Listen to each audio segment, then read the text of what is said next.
Here's the truth, that if you need someone to motivate you, you're not that motivated.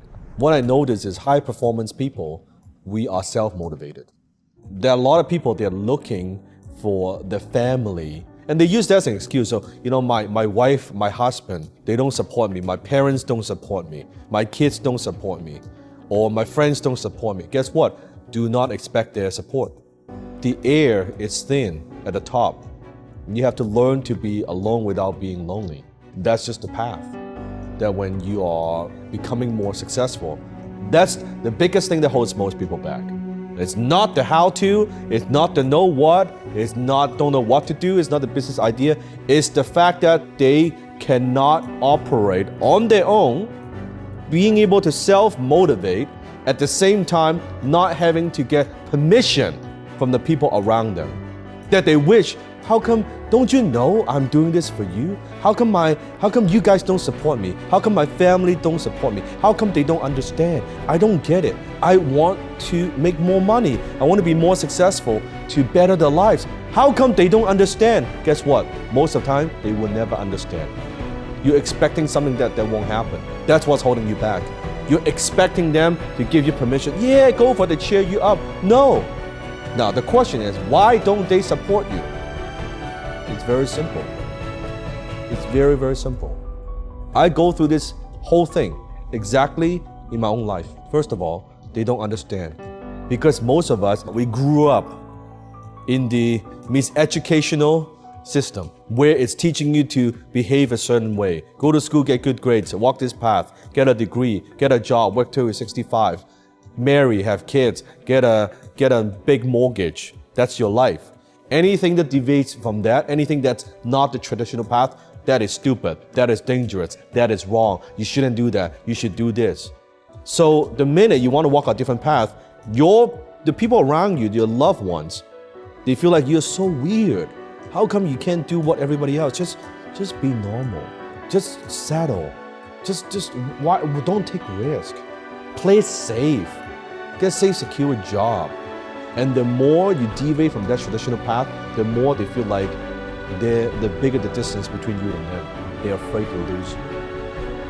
They're afraid that to lose you, they're afraid that you leave them behind. That's why you don't have the support. And all your buddies, all your friends, do you really think they want you to be mega successful, to live that dream life, to travel, live in that beautiful home, to drive that car that they could never afford? Do you really think they want you to be that successful while they're living paycheck to paycheck? Hell fucking no. They might say, oh yeah, we cheer for you, congratulations man, good for you. Deep down, enviness, jealousy, lower self, it's human nature. So what I'm saying is don't even expect it. You're wasting your time. You do what you think is right. You do what you believe is right. You walk your own path. They might see it, they might not see it. I'm not expecting to see it. This is my life, it's not their life. I do what I know I need to do. So if you need someone to motivate you, you're not going to be successful. Dan Lok, I don't need anyone to motivate me. I don't even need people to understand me. I understand me. I motivate me. You're waiting for someone to motivate. How come they don't support me? How can I be motivated? You can't even get yourself to get off the fucking bed and wake up and do what it takes. And you want to be successful? You want to be better than everybody else? You want to develop that skill? Not gonna happen. Just not gonna happen. You need to be self-motivated. Look across any industry, sports, entertainment, business, anyone who's achieved excellence, you don't need to motivate them because they demand more from themselves than anybody else could. I demand more from myself than anybody else could. Do you demand more from yourself than anybody else could? So don't wait. Do it and just do it. If you don't love your work, you're never going to be great at it. If you can get your work life to be where you enjoy half of it, that is amazing, because very few people ever achieve that. Because the truth is, everything comes with overhead. That's reality. Everything comes with pieces that you don't like. Every job comes with pieces you don't like. And we need to say, That's part of it. You have to figure out how to set up your life in such a way that you can minimize the things. And I find people don't dislike hard work. What people dislike is being out of control. Like they can't control their life, they can't control their environment. This happens to me when I get overscheduled.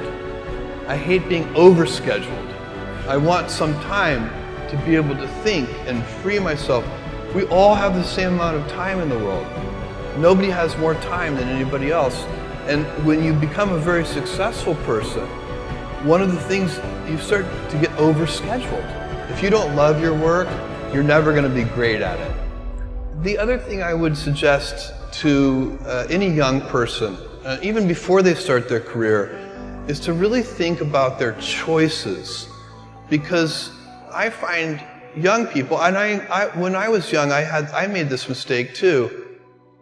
You can get very fixed on your gifts. So everybody has gifts. You know, you have gifts and you have things that you didn't get gifted. Maybe you're extremely beautiful. Maybe you're extremely good at mathematics. There are a lot of things that you can be given. But those things can confuse you because they're not the things that construct your life. It's your choices that construct your life, not your gifts. You can celebrate your gifts. Be proud of them. Be happy of them. Actually, don't be proud of them. Be celebratory of them. But you can't be proud because they're gifts. They were given to you. You didn't earn them. You can only be proud of the things you earn. And so, as I got older, I started to realize I wasn't proud of my gifts. I was always good at school. School was always easy for me. And I was always proud that I was a great student. I got A's in all my classes. I was good at math, all of that. And I thought that's who I was. But it's not true. Those are the things that are gifts. What was hard for me is deciding to work hard, deciding to use my gifts in certain ways, to challenge myself, to do things that I didn't think I could do, to put myself in uncomfortable situations. You can choose a life of ease and comfort, or you can choose a life of service and adventure. Which one of those, when you're 90 years old, are you going to be more proud of? Tomorrow, in a very real sense, your life, the life you author from scratch on your own, begins. How will you use your gifts? What choices will you make? Will inertia be your guide, or will you follow your passions? Will you follow dogma, or will you be original? Will you choose a life of ease, or a life of service and adventure? Will you wilt under criticism, or will you follow your convictions? Will you bluff it out when you're wrong, or will you apologize? Will you guard your heart against rejection, or will you act when you fall in love? Will you play it safe, or will you be a little bit swashbuckling? When it's tough, will you give up, or will you be relentless? Will you be a cynic, or will you be a builder? Will you be clever at the expense of others, or will you be kind?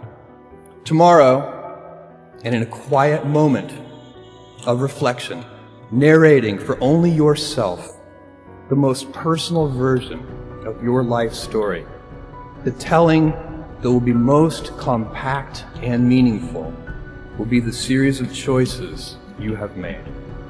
In the end, we are our choices. Build yourself a great story.